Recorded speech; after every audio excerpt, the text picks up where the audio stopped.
ইরানের উপকূলে পা রাখলেই দোজক দেখবে যুক্তরাষ্ট্র। মধ্যপ্রাচ্যে উত্তেজনা কমার কোনো লক্ষণ নেই, বরং প্রতিদিনই যুক্ত হচ্ছে নতুন নতুন হুমকি আর পাল্টা হুঁশিয়ারি। এবার সরাসরি যুক্তরাষ্ট্রকে প্রকাশ্য চ্যালেঞ্জ ছুড়ে দিল ইরানের সেনাবাহিনী। তেহরানের স্পষ্ট বার্তা, ইরানের উপকূলে বিদেশি সেনা নামানোর চেষ্টা করা হলে সেই সৈকতই আগ্রাসীদের জন্য দোজকে পরিণত হবে।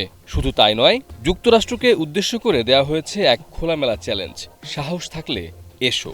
তাহলে কি নতুন কোনো সামরিক অভিযানের আশঙ্কা দেখছে ইরান, নাকি এটি সম্ভাব্য যুদ্ধের আগাম সতর্কবার্তা?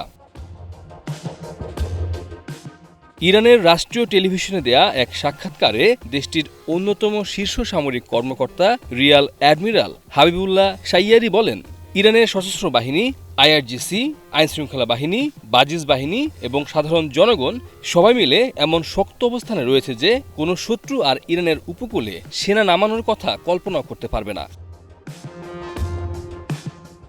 তার ভাষায়, যদি কোনো দেশ এমন বোকামি করার চেষ্টা করে তাহলে তারা এমন এক দোজগে প্রবেশ করবে যেখান থেকে আর বের হওয়ার কোনো পথ থাকবে না। যত বড় শক্তি হোক, ইরানের উপকূলে সেনা নামানোর সাহস তারা দেখাতে পারবে না বলেও দৃঢ়ভাবে দাবি করেন এই জ্যেষ্ঠ সামরিক কর্মকর্তা।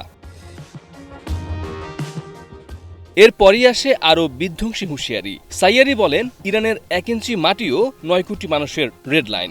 এই সীমা অতিক্রম করার অর্থ পুরো জাতির বিরুদ্ধে যুদ্ধ ঘোষণা করা। তার দাবি, মার্কিন প্রেসিডেন্ট ডোনাল্ড ট্রাম্প ইরানের নৌবাহিনী ধ্বংসের যে দাবি করেছিলেন তার মূল উদ্দেশ্য ছিল মাকরান উপকূল এবং হরমুজ প্রণালীতে সেনা মোতায়েনের পথ তৈরি করা।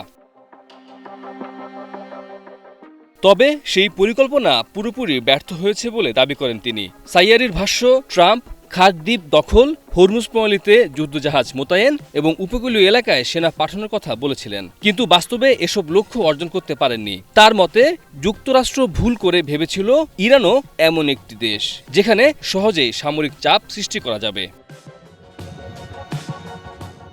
এরপর যুক্তরাষ্ট্রকে উদ্দেশ্য করে সরাসরি বার্তা দেন এই ইরানি সামরিক কর্মকর্তা। তিনি বলেন, মার্কিন প্রেসিডেন্টের সব বক্তব্যের উদ্দেশ্য ছিল এমন একটি ধারণা তৈরি করা যে ইরানের উপকূলে সামরিক উপস্থিতি গড়ে তুলতে কোনো বাধা নেই, কিন্তু ইরানের উত্তর একটাই, সাহস থাকলে এসো। তবে সাইয়ারি স্বীকার করেছেন, কিছু আধুনিক প্রযুক্তির ক্ষেত্রে ইরান এখনও প্রতিপক্ষের চেয়ে পিছিয়ে থাকতে পারে, কিন্তু তার দাবি, নিজেদের প্রযুক্তি ও সক্ষমতার উপর নির্ভর করেই সেই ঘাটতি দ্রুত পূরণ করছে তেহরান। আর দেশপ্রেম, আত্মত্যাগ এবং মাতৃভূমির প্রতি ভালোবাসার দিক থেকে ইরানের সঙ্গে কারো তুলনা হয় না বলেও মন্তব্য করেন তিনি। ফার্ম ফ্রেশ পাস্তুরিত তরল দুধ, বেশি ভালো দুধ।